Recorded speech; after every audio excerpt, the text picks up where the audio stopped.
अगर आज तुम ये वीडियो देख रहे हो और तुम्हें लगता है कि तुम जीरो हो, ना पैसा, ना सपोर्ट, ना पहचान, ना कॉन्फिडेंस, तो प्लीज इस वीडियो को स्किप मत करना, क्योंकि ये कहानी किसी हीरो की नहीं है। ये कहानी तुम्हारी हो सकती है। ये कहानी है एक ऐसे इंसान की जिसका नाम कोई नहीं जानता था। ना कोई कैमरा, ना कोई स्पॉटलाइट, ना कोई ताली, सिर्फ एक छोटा सा कमरा और रात भर चलने वाले सवाल। क्या मैं कभी कुछ बन पाऊंगा?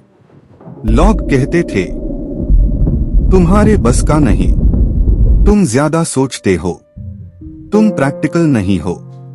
और सबसे ज्यादा दर्द तब होता था जब घर वाले भी चुप रहते थे। इसलिए नहीं कि वो बुरे थे, बल्कि इसलिए कि उन्हें भी यकीन नहीं था। हर रात वो सोचता था, अगर मेन फेल हो गया तो, अगर लोग सही कह रहे हो, अगर मेरी कोशिश बेकार हो। और सबसे खतरनाक सोच ये थी, शायद मैं किसी चीज के लायक ही नहीं। ये वो लाइन होती है जो लोगों को अंदर से तोड़ देती है, क्योंकि जब दुनिया मना कर दे तो दर्द होता है, लेकिन जब तुम खुद को मना कर दो तो सब खत्म हो जाता है।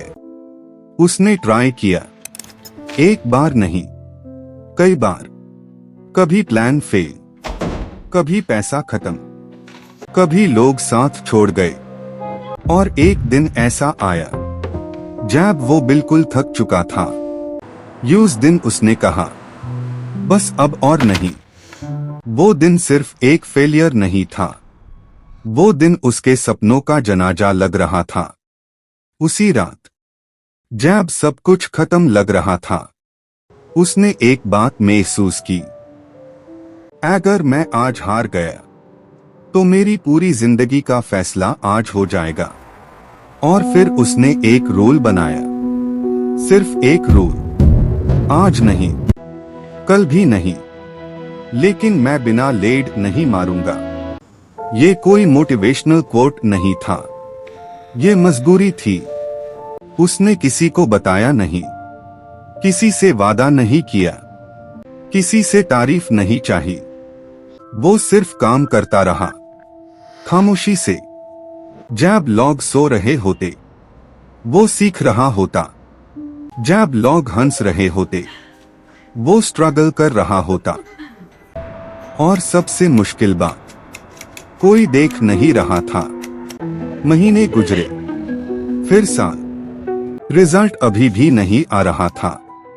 और यहीं पर 99% लोग हार मान लेते हैं, क्योंकि यहां ना सक्सेस होती है, ना फेलियर, सिर्फ इंतजार होता है। और इंतजार सबसे ज्यादा दर्दनाक होता है। फिर एक दिन, बिना किसी अनाउंसमेंट के, बिना किसी सेलिब्रेशन के, एक छोटी सी चीज हुई। परफेक्ट नहीं, बड़ी नहीं, लेकिन रियल थी। और उसने सोचा, शायद मैं गलत नहीं था। ये वो पल होता है जब इंसान फिर से जीना शुरू करता है। अब वो वही इंसान नहीं था जो पहले था। अब उससे पता था, गिरना नॉर्मल है, स्लो होना ठीक है, अकेला होना भी ठीक है, बस रुकना मना है। अगर आज तुम 2026 से डर रहे हो, अपने फ्यूचर को लेकर कंफ्यूज्ड हो, अपनी वैल्यू भूल चुके हो, तो मेरी एक बात याद रखना, तुम लेट नहीं हो, तुम बेकार नहीं हो, तुम बस प्रोसेस के बीच में हो। और जो लोग प्रोसेस के बीच हार मान लेते हैं, हिस्ट्री उन्हें याद नहीं रखती। 2026 कोई मैजिक ईयर नहीं है, ये डिसीजन का साल है। डिसीजन, रोज थोड़ा बेटर बनने का, अपनी स्पीड पे चलने का, और सबसे इंपॉर्टेंट, खुद पे यकीन रखने का। अगर ये कहानी तुम्हारे दिल को छू गई हो, अगर तुमने खुद को इस कहानी में देखा हो, तो याद रखना, तुम भी जीरो से हीरो नहीं, जीरो से रियल बन रहे हो। और रियल लोग कभी हारते नहीं, वो सिर्फ सीखते हैं।